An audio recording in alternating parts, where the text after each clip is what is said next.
Dicen que algunas casas recuerdan y otras se niegan a olvidar. La mansión de los Maldonado en las afueras de Oaxaca nunca fue solo una construcción. Era un cuerpo amplio, antiguo, que respiraba de forma irregular por las ventanas abiertas de madrugada, que temblaba en las esquinas como un párpado a punto de cerrarse. Yo fui una de las últimas personas que entró allí caminando, y la última que salió sin ser arrastrada. Recuerdo el suelo frío, las puertas que se movían incluso sin viento, los cuadros que murmuraban en los pasillos, y el peso. El peso era lo peor. Entrar en la mansión era como hundirse. Las piernas se volvían débiles, la memoria fallaba, como si cada paso que dieras fuera absorbido por la madera, tragado por el techo. No era un lugar embrujado, era un lugar que convivía. Esa casa no espantaba a nadie, atrapaba, lentamente, en silencio, y cuando notaba que alguien intentaba irse, lo jalaba, no con manos, sino con recuerdos, con el pasado, con algo que parecía estar esperando. Pero antes de sumergirnos en esta historia, cuéntame en los comentarios desde qué lugar estás viendo. Dale like, comparte y suscríbete para recibir nuevas historias todos los días. Lo primero que noté, aquella tarde pegajosa de noviembre, fue que la puerta no hacía ruido. No crujía, no se azotaba, no gemía con el viento como se esperaría de una mansión abandonada hace décadas. Simplemente se movía, con una calma que rozaba el respeto, una lentitud medida, como si supiera el peso que tenía. El primer día que fui llamado para catalogar las pertenencias de la familia Maldonado, libros, retratos, registros, llegué temprano. Encontré la puerta entreabierta, empujé, entré, y antes de dar 2 pasos dentro del salón principal, escuché el clic. Cuando miré hacia atrás, la puerta estaba cerrada, sola, sin corriente de aire, sin pestillo, un movimiento limpio, discreto, como un saludo o una advertencia. Lo anoté en mi cuaderno como curiosidad, pero fue recién en la tercera noche que entendí. La puerta nunca actuaba igual 2 veces. Al segundo día, permaneció abierta todo el tiempo, a pesar del viento fuerte y la lluvia. Me aseguré de cerrarla bien, revisar el cerrojo, todo en orden. Pero horas después, al salir del ala este, la vi abierta otra vez, como si algo hubiera salido, o como si esperara que alguien entrara. Regresé, revisé los marcos, sin daños, sin fallas mecánicas, pero lo que más me impactó fue el suelo frente a la entrada. Marcas, como huellas, pero al revés, no hundidas, sino apenas elevadas, como si algo hubiera empujado el suelo desde dentro hacia afuera. 2 pares, uno grande, otro pequeño, y entre ellos, gotas, no de sangre, ni de agua, un líquido espeso, oscuro, casi como resina. La puerta los había dejado salir, y luego se había vuelto a cerrar, en silencio. Esa noche intenté probarla. Dejé objetos cerca para observar si se movía. Coloqué una silla, apilé libros junto al cerrojo. Esperé, y a las 3 de la mañana escuché el sonido. No un clic, no viento, sino un suspiro. Sí, un soplido húmedo y largo, como de alguien cansado, apoyándose en la madera. La puerta crujió, pero no se cerró. Vibraba levemente, como si dudara, y luego regresó a su posición original, entreabierta. Me acerqué con la linterna, y al tocar la manija, la sentí tibia, como piel con fiebre, y bajo mis dedos, un pulso, muy tenue, casi imperceptible, pero real. Ya no era solo una puerta, era una frontera viva. Comencé a registrar horarios, patrones, temperaturas. 3 noches seguidas se cerró sola entre las 2:44 y las 2:47, pero cuando alguien del pueblo venía conmigo, no pasaba nada. La puerta no se movía, fría, inerte, como si evitara testigos, como si su naturaleza fuera discreta, y esa naturaleza poco a poco me convenció. La puerta de la mansión Maldonado no respondía a leyes físicas, respondía a deseos. Algunos días parecía acogedora, otros hostil. Una vez al tocarla, me lanzó hacia atrás, sin viento, sin presión, como si me rechazara. como si en ese momento yo no fuera bienvenido, ni en la casa, ni en mí mismo. Descubrí en los registros antiguos que la puerta fue hecha a medida, en 1852, por un artesano llamado Matías Cordero, quien desapareció poco después de entregarla. Un detalle me perturbó. El pago no figuraba en pesos, sino en promesa sellada. No entendí qué significaba hasta leer la última carta de doña Isabel, la matriarca. En ella había una frase con letra temblorosa: la puerta está hecha de sangre y juramento, y toda promesa tiene voluntad. La idea de que una estructura eligiera a quién abrirse me inquietó, pero tenía sentido. La casa de los Maldonado no recibía visitas, escogía, decidía quién podía entrar y quién jamás saldría. Al quinto día, salí de la mansión y cerré la puerta con doble vuelta de llave. Puse un candado por fuera, dejé un papel entre el marco y el suelo para ver si se movía. Regresé a la mañana siguiente. El candado seguía allí. La puerta parecía intacta, pero el papel ya no estaba. En el suelo, una marca, como si algo desde adentro hubiera empujado suavemente, obligando al papel a deslizarse. Sin señales de fuerza, sin rastro de entrada. La llave seguía conmigo. Aún así, la puerta se había movido. Empecé a comprender que la cerradura era simbólica, para mí, no para ella. La mansión no necesitaba llaves para abrir su entrada. Ella era la llave. Aquella noche soñé. Estaba dentro de la casa, pero en otro tiempo. Velas en las paredes, vestidos largos, voces apagadas. Caminaba hacia la puerta intentando salir, pero ella se alejaba. Cada paso mío la alejaba más, hasta que se convirtió en una pared, y sobre la madera apareció un rostro femenino arrugado, con los ojos cerrados. Susurró: si quieres salir, deja algo tuyo. Desperté sudando con los labios secos. La manija de la puerta más tarde estaba manchada con un líquido oscuro. Al tocarla reconocí el olor, mi propia sangre. Entonces entendí que la puerta era una guardiana, y las guardianas a veces cobran peaje. Una mañana fría vi algo nuevo, una pequeña hendidura en la parte inferior de la puerta, como si alguien la hubiera roído. Pero no era un ratón. El corte era fino, preciso, como hecho con uñas humanas. Allí, entre la madera y el marco, había un trozo de tela, un pañuelo antiguo, bordado con la letra I. Doña Isabel. Lo reconocí del retrato. El pañuelo olía a alcanfor y sal. Lo acerqué a mi nariz, dudando, y sentí una presencia, como si, en ese instante, alguien respirara del otro lado. La puerta estaba cerrada, pero se oían pasos detrás de ella. Pasos que no venían de la casa, venían de la grieta, de la endija, del hueco. En los archivos municipales descubrí algo que pocos recordaban.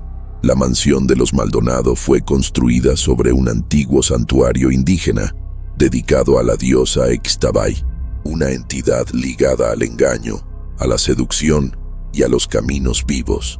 En algunos relatos tomaba la forma de una mujer que abría sendas hacia la desaparición. La conexión era clara.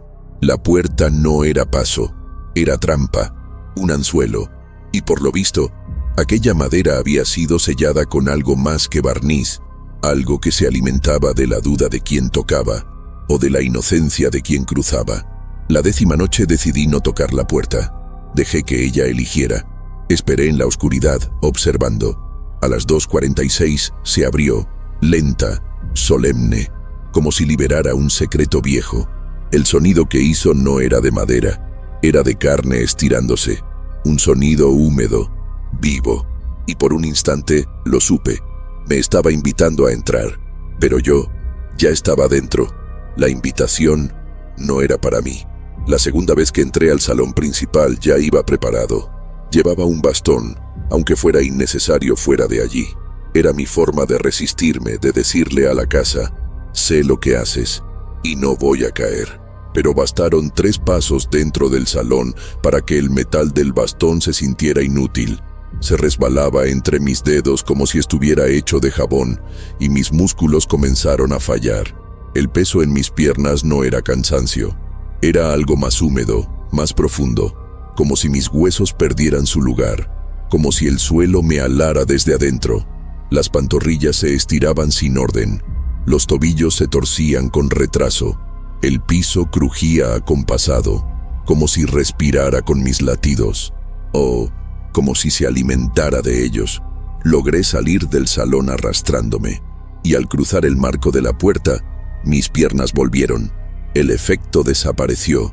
La sala me escupió, como si hubiera comido demasiado, o como si me dejara ir, por ahora. La tercera noche trajo sonidos. Caminaba con cuidado, paso a paso, cuando escuché un golpe, como si algo hubiera caído en el piso superior. Me detuve. Luego, un chasquido suave, como articulaciones crujiendo, como alguien tratando de levantarse tras años sentado. No había nadie más en la casa, y sin embargo, los sonidos seguían. Después, el arrastre, lento, como un manto pesado siendo tirado. Miré a mi alrededor y noté algo por primera vez.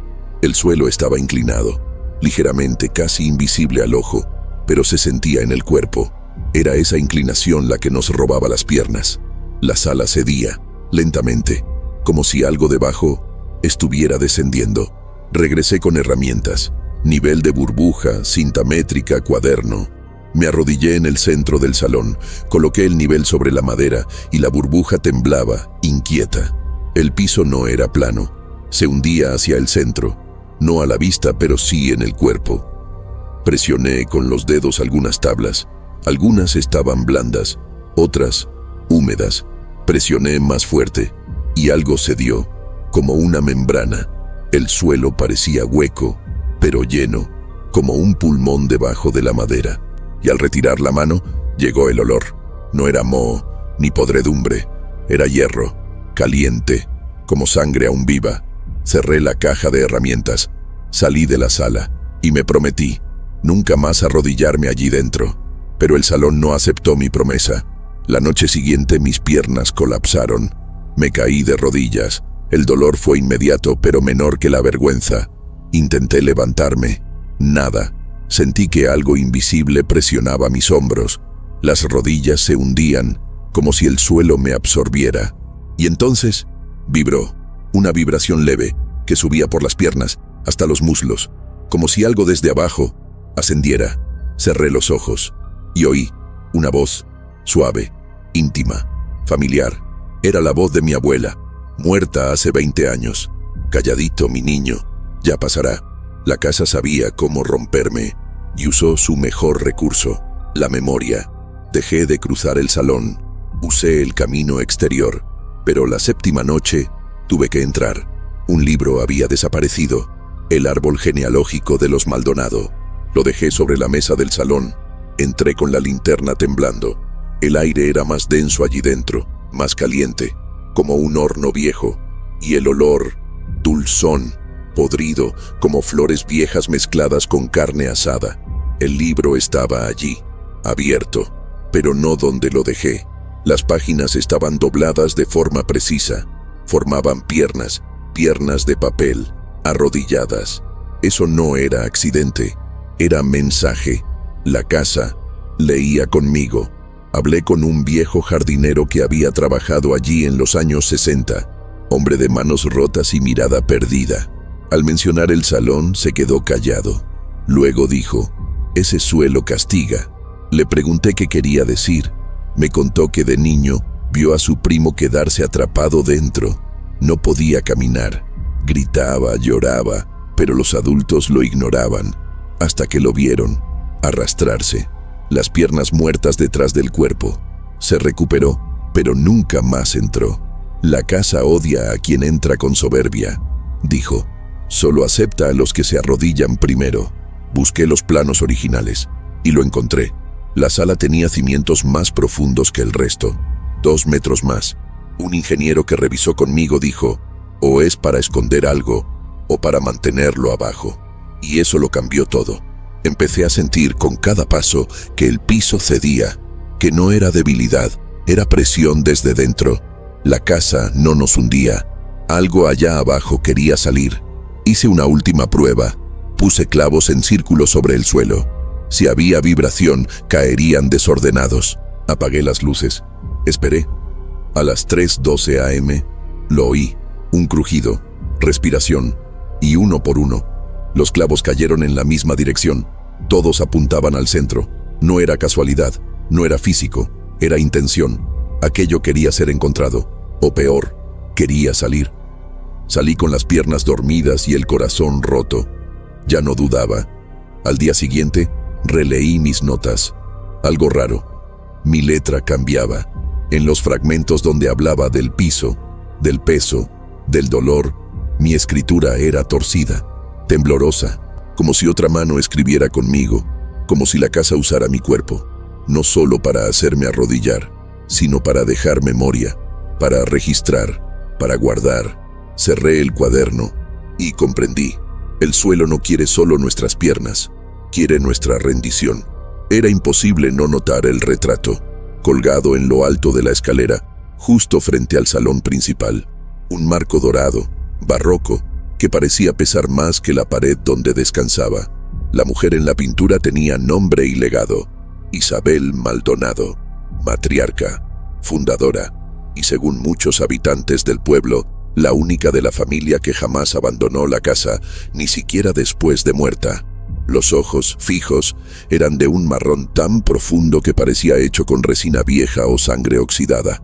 Pero lo más inquietante no era su mirada directa, era el momento en que uno dejaba de mirarla. Cuando seguías caminando, sentías que aún te seguía con los ojos. Con el tiempo lo comprendí. El cuadro cambiaba. Al principio pensé que era sugestión, un juego de luces, de perspectiva, pero comencé a notar pequeños cambios. La inclinación del cuello, el leve ceño fruncido, la curva en la boca. Cuando pasaba en silencio, su expresión era neutra, pero si hablaba en voz alta, si cuestionaba la historia de los Maldonado, Isabel reaccionaba. Sus ojos se estrechaban, sus labios temblaban, como si fuera a responder. Empecé a fotografiar el retrato cada día, y cuando comparé las imágenes, quedé helado. La expresión se transformaba. El retrato no era estático, era un espejo que reaccionaba al alma de quien lo cruzaba. Una noche subí las escaleras y lo observé de cerca. Medía casi 2 metros. Isabel estaba sentada en una silla alta, con las manos en el regazo y un anillo distinto en cada dedo. Detrás de ella, una ventana entreabierta iluminaba la escena, aunque no había fuente de luz. Lo que más me inquietó fue la textura de la tela. No era lienzo, era rugosa, viva, como piel arrugada. Toqué con cuidado. Estaba tibia y latía muy suavemente. Retrocedí y supe en ese instante que aquel retrato no era pintura, era presencia. Busqué en los registros locales quién lo había pintado. Un nombre: Gaspar Aquino, artista indígena, conocido por sus pinturas vivas, hechas con pigmentos orgánicos, sangre, cabello, lágrimas.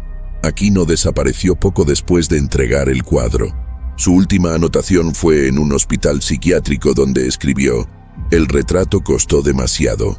Afirmaba que la pintura le hablaba por las noches, que le pedía ser completada, que le faltaba un pedazo del alma. Isabel no estaba completa, y el cuadro era su manera de terminarse. Noté un patrón.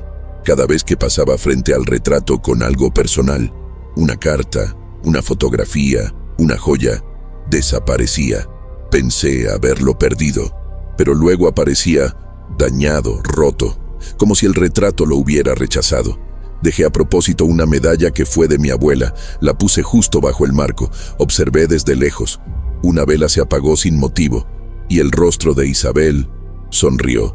Una sonrisa leve, apenas visible, pero real.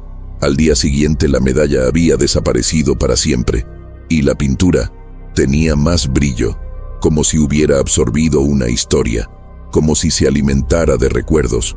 Una noche decidí dormir frente al retrato. A las 2:49 de la madrugada, desperté con un sonido húmedo, como pinceladas sobre piel. Sentí dedos pasar por mi rostro. Me levanté. La vela aún ardía, pero la imagen de Isabel estaba cubierta por una sombra densa, como si la pintura respirara. Me toqué la cara. Olía a aceite y sangre seca, y en el suelo, un mechón de cabello. Mi cabello, atado con un hilo dorado, junto al zócalo. El retrato había tomado algo mío. Para seguir pintándose, comencé a perder peso, pálido, ojeroso, como si algo me drenara desde adentro. Los aldeanos lo notaron. Uno me dijo: «Tienes cara de cuadro, viejo». No lo dijo en broma, era cierto. Mi reflejo en el espejo se desvanecía, descolorido, como si me estuviera volviendo parte de algo, inerte, un objeto colgado en una pared. Una tarde, al intentar salir de la casa, escuché un crujido. La moldura del cuadro se abría, apenas, como haciendo espacio.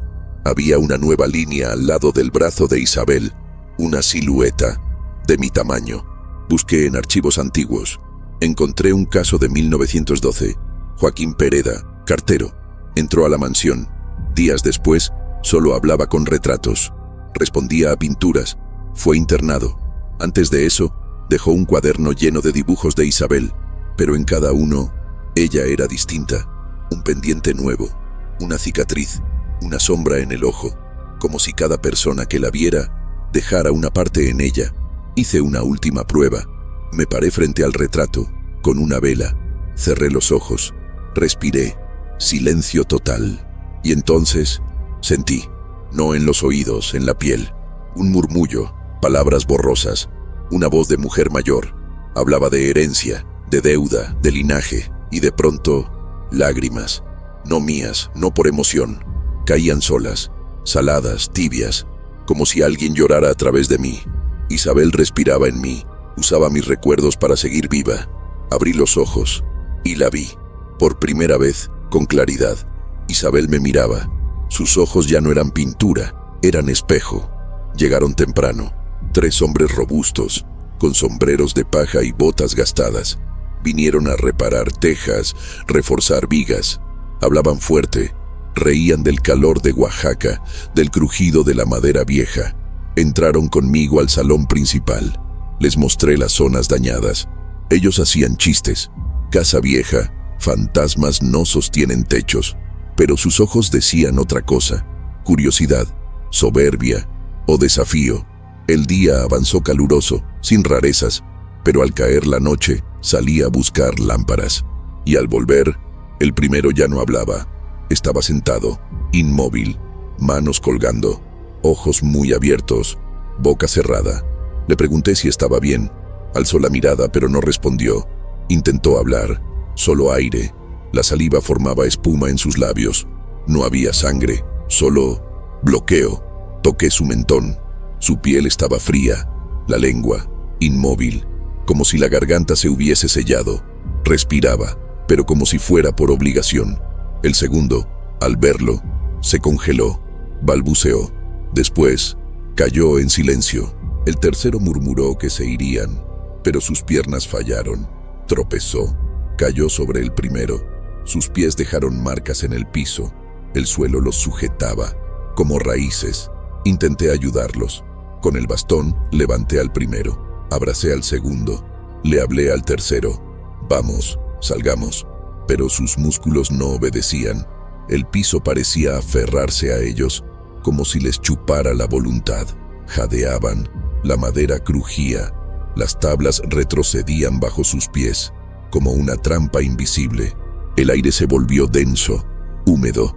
Un olor entre tierra y óxido llenó el salón. Mis dedos sudaban, la lámpara temblaba. Entonces cayeron, sin un grito, solo cayeron, y vi una sombra, deslizándose por el suelo, viscosa, rastrera, como un velo pegajoso. Nadie podía moverse, ni ellos, ni yo. Al amanecer, sus cuerpos estaban torcidos, cabezas pegadas al piso, marcas de uñas en la madera, rasguños en los brazos, ojos vidriosos. Pedí ayuda en el pueblo. Vinieron 2 guardias, un sacerdote, un médico improvisado. El día no trajo alivio, solo horror. El médico palpó un cuello, y la piel crujió como papel seco. Se apartó, pálido. El cura intentó bendecir. La cruz temblaba en su mano. Rezó fuerte, pero solo respondió el silencio. Un silencio tan espeso que enfrió el aire. «Llévenlos lejos», ordenó el guardia. Pero los trabajadores no caminaban. Eran peso muerto sobre la carreta, y el caballo no quiso moverse. La noticia se esparció. No fue brujería, ni veneno. No bebieron nada, no comieron nada, solo tocaron la madera y la casa les quitó la voz. Me dijo un anciano, esa casa no tolera palabras, solo acepta el silencio. No era silencio de cementerio, era el silencio del trauma, del grito contenido. Y desde entonces, cuando cierro los ojos, veo al primer trabajador, el que intentó hablar, con la mano levantada y la boca muda, como si algo aún lo oprimiera. Y cuando me miro las manos, siento el mismo sudor. Volví al salón, solo. La madera crujió como si me esperara. Las marcas de arrastre aún estaban allí. Me arrodillé cerca del primer cuerpo. No lo toqué, solo miré y vi algo imposible. Sus uñas incrustadas en el suelo, como si hubieran intentado desgarrarlo, o como si el suelo se hubiera fundido con sus dedos. Era un nudo, vivo. El suelo respiraba entre las grietas, la sombra subía con el calor, y sentí sus voces, no como sonido, sino como peso. 3 almas sin boca, 3 historias atrapadas en las tablas. El cura volvió al anochecer, trajo agua bendita, hizo cruces en el aire, se arrodilló, rezó, suplicó que los cuerpos fueran enterrados lejos, que el suelo fuera lavado, pero al tocar la madera, se apartó con miedo. El olor era más fuerte, hierro, antiguo, y lo que quedaba de aquellas voces, un eco apagado, una vibración muda, parecía pegado al suelo. La bendición falló, el piso no cambió, el silencio se quedó. La casa no suelta lo que calla. Días después tomé mi cámara, fotografié las marcas, las sombras, el suelo. Cuando revelé los negativos, estaban vacíos, solo contornos, las manchas, los rostros, todo había desaparecido, como si la casa lo hubiese absorbido, como si no permitiera que la luz cargara su memoria. La mansión era celosa, no dejaba salir nada, prefería recordar en madera, no en imágenes. Huí, el viento me golpeó, el pueblo sonaba lejano, las voces de los niños, ajenas. Me lavé, cambié de ropa, pero algo me seguía, las piernas pesaban, una fatiga extraña. Dormí mal, soñé con ellos, caminaban por las calles del pueblo, en silencio, cabezabajos. Nadie los veía, pero yo sabía, eran los mismos, sin gritos, sin boca, sin descanso, sin entierro verdadero. Desperté agitado, la cama mojada, y una certeza, esto no terminó. Enterraron los cuerpos, les rezaron, pero la mansión seguía allí, de pie, silenciosa, satisfecha, como si supiera que la justicia no recupera lo que no tiene forma, la voz.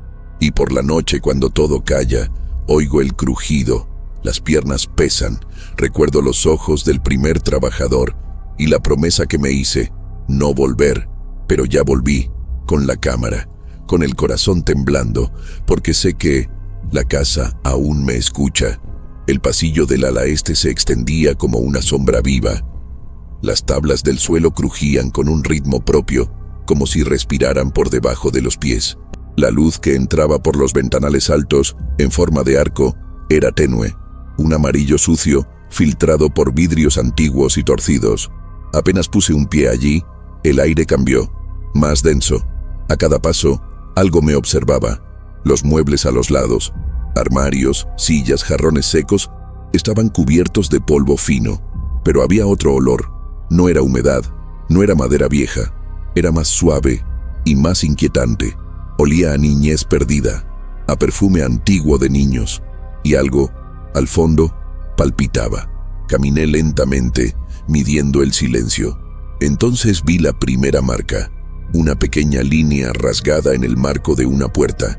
Parecía hecha por uñas diminutas, y entendí que no era una marca cualquiera, era una despedida atrapada en la pared.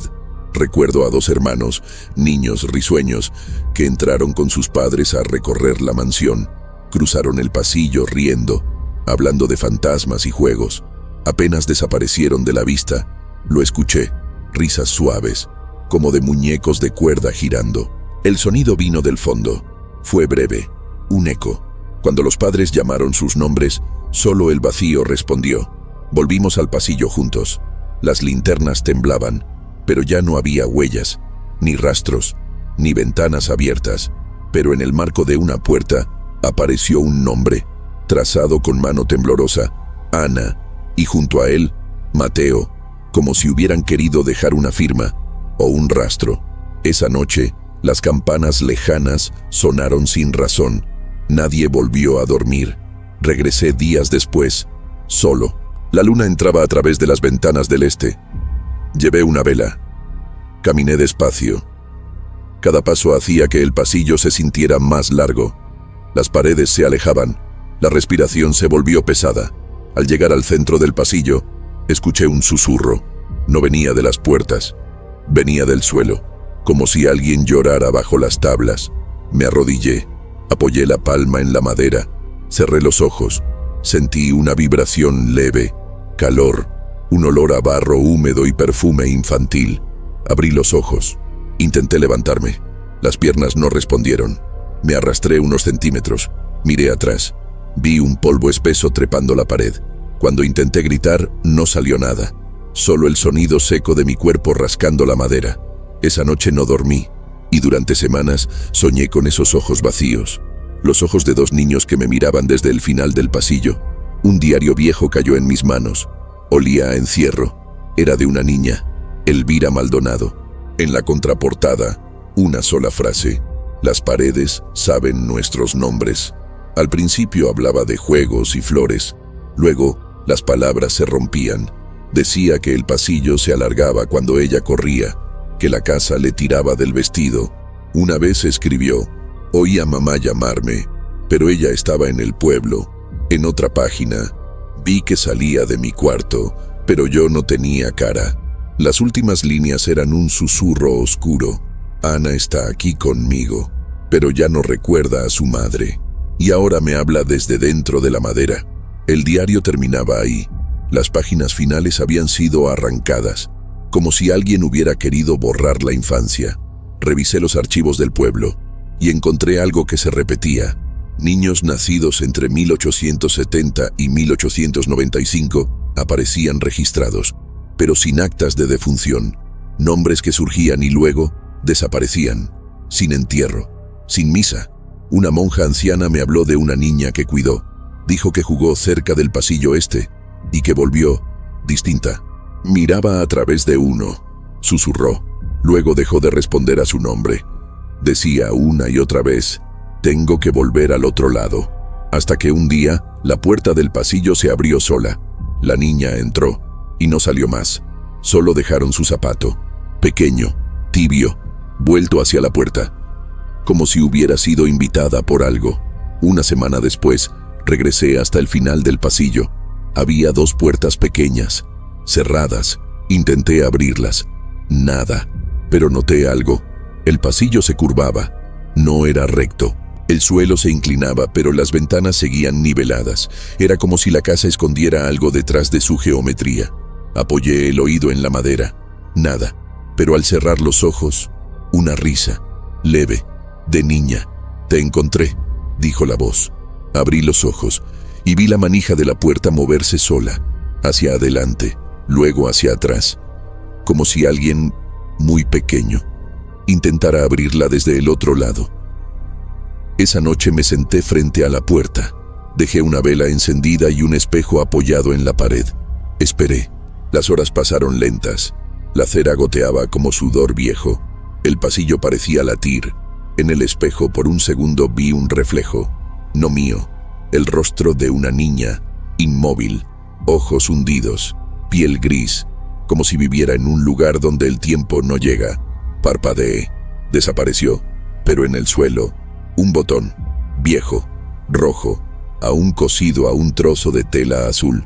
Un botón infantil. Llevé el botón al pueblo. Una señora lo reconoció. Era de Isadora, hija de don Ignacio Maldonado. ¿Murió?, pregunté. La mujer dudó. No, simplemente desapareció. Me mostró un retrato. Una niña de ojos claros, sosteniendo un muñeco. Fue a jugar a la casa y nunca volvió. Ese vestido lo cosí yo con mi madre.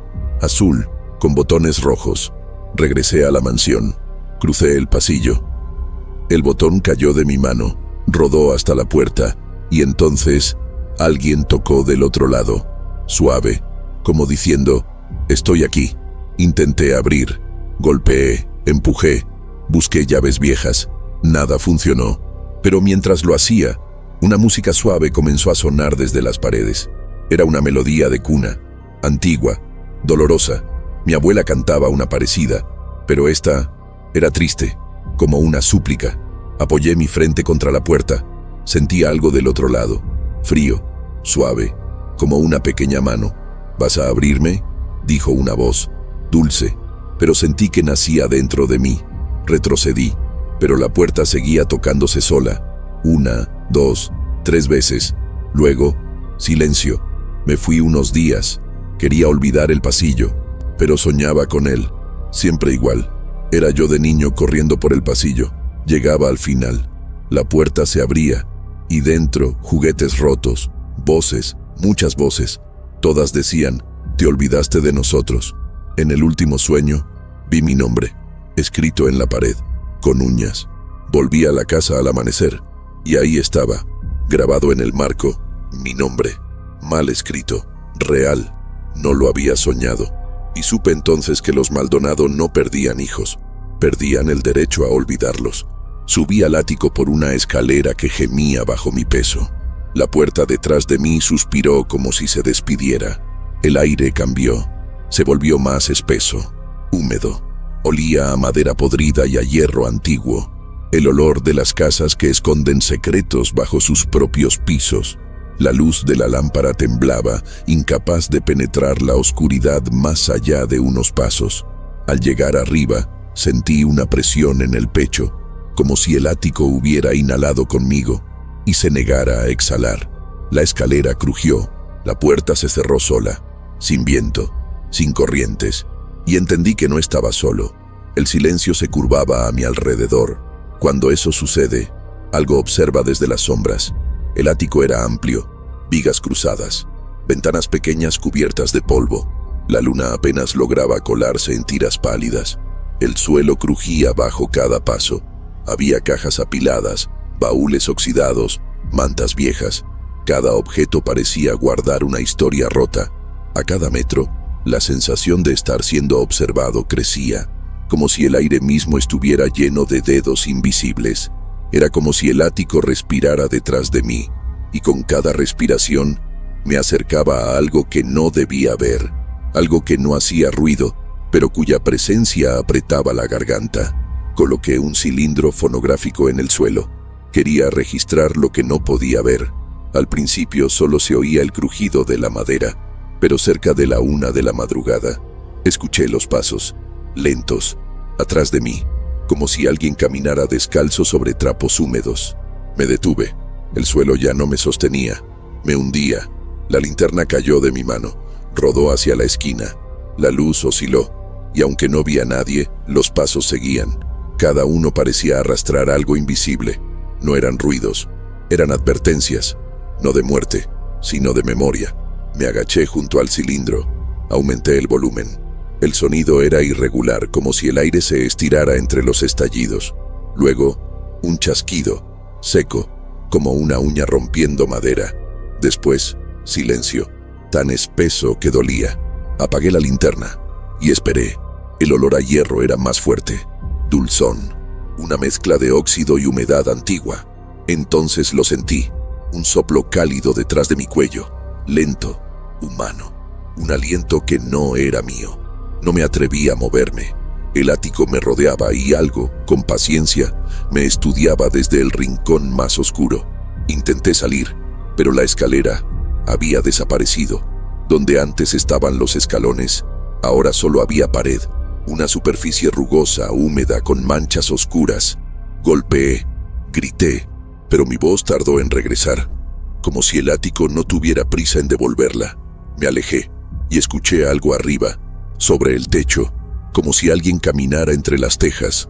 Lento, mojado, miré una de las ventanas pequeñas y lo vi, afuera, una figura infantil, inmóvil, parada en el tejado inclinado, pero nadie podría estar de pie allí, sin caer.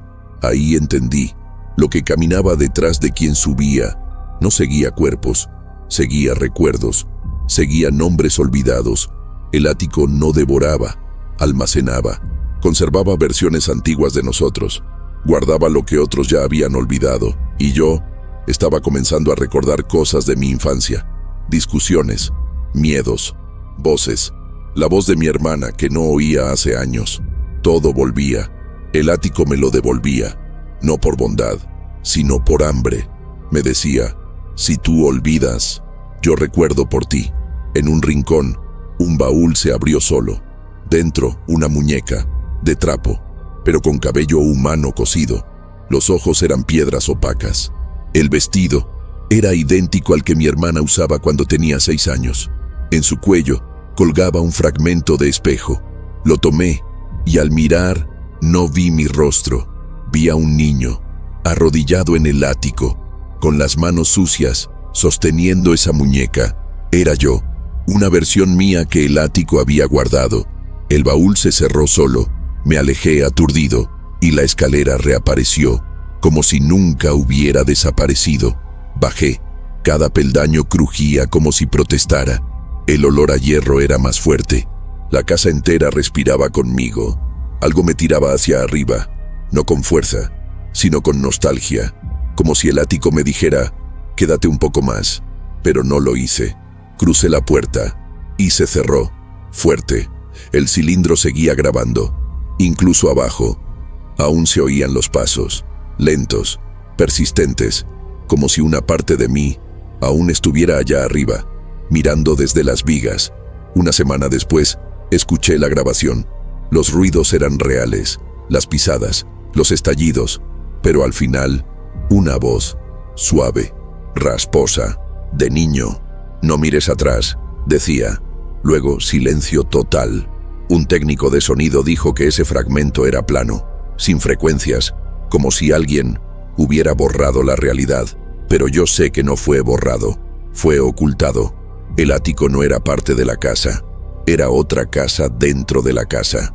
Y allí dentro, los recuerdos tomaban forma, aunque uno intentara olvidarlos. Subí al final de la noche, con la lámpara temblando en mis manos, sintiendo el aire cambiar. La casa exhaló un suspiro viejo, atrás de mí, cuando la puerta se cerró sola. Era un golpe hueco.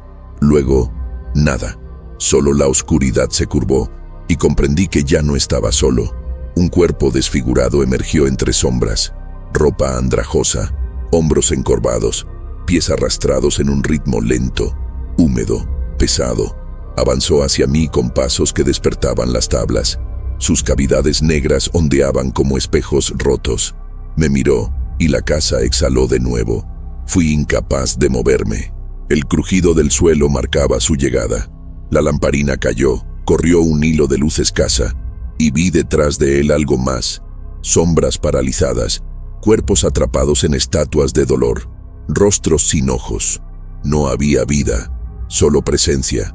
Cuando el arrastrado llegó a mi lado, abrió la boca, y en lugar de voz brotó un rasgo de oscuridad, una herida sin sonido.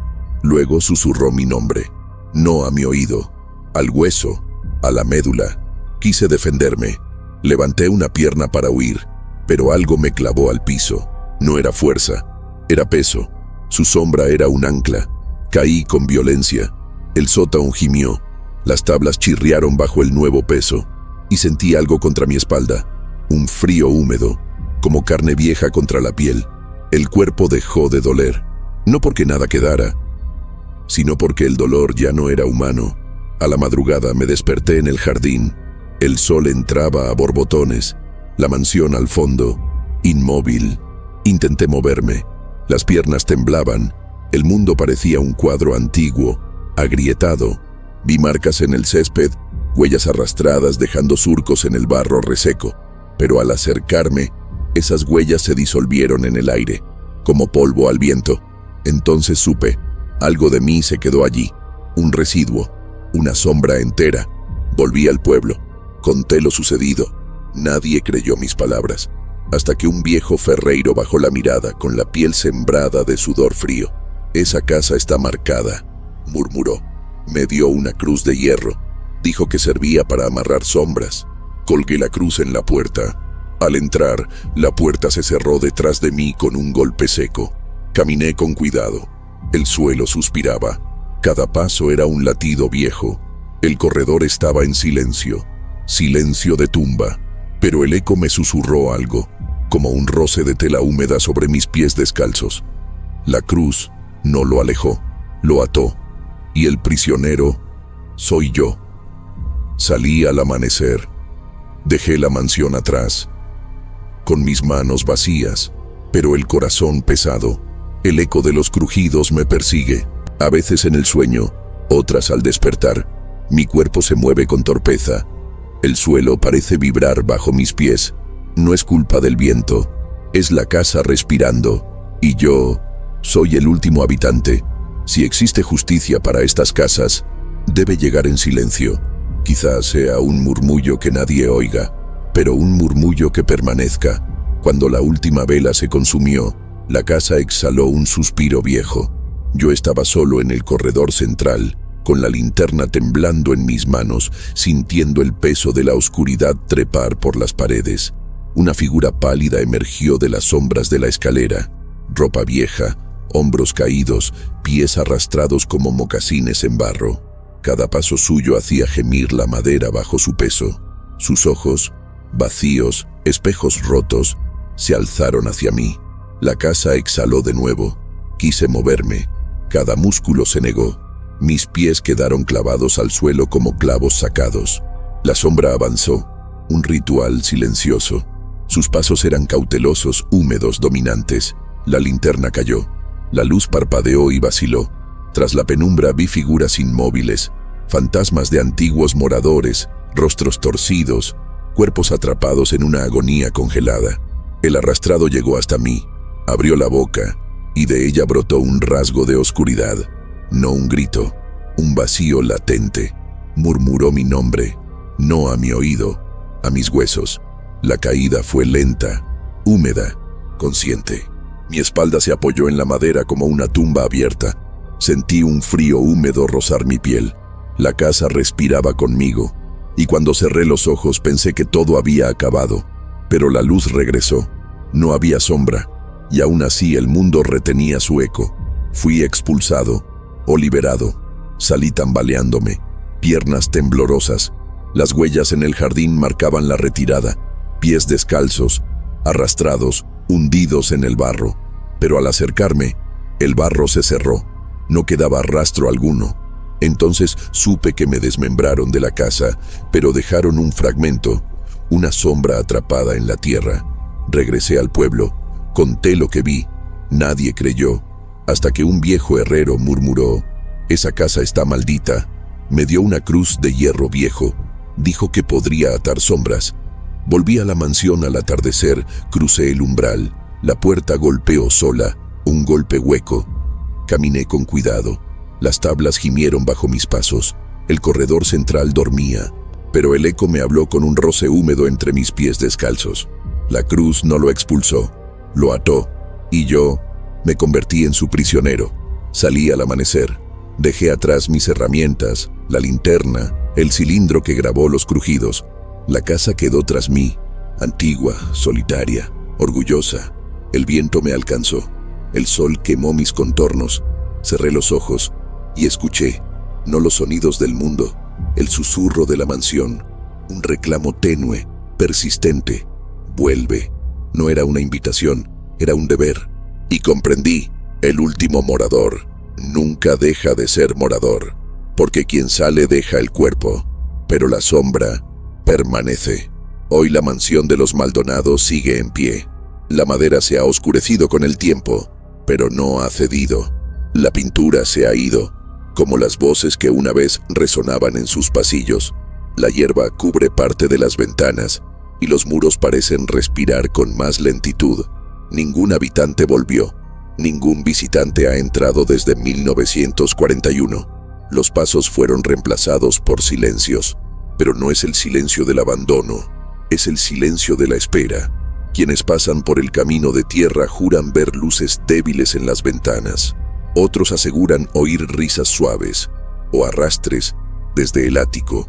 Y hay quienes dicen que, cuando el viento sopla en la dirección correcta, se puede escuchar una voz llamando por un nombre que aún no es el tuyo. Ahora te pregunto yo, ¿desde dónde estás viendo esta historia? Tu comentario ayuda a mantener vivo este archivo. Si esta historia te puso la piel de gallina, deja tu me gusta. Eso nos muestra que quieres más misterios como este.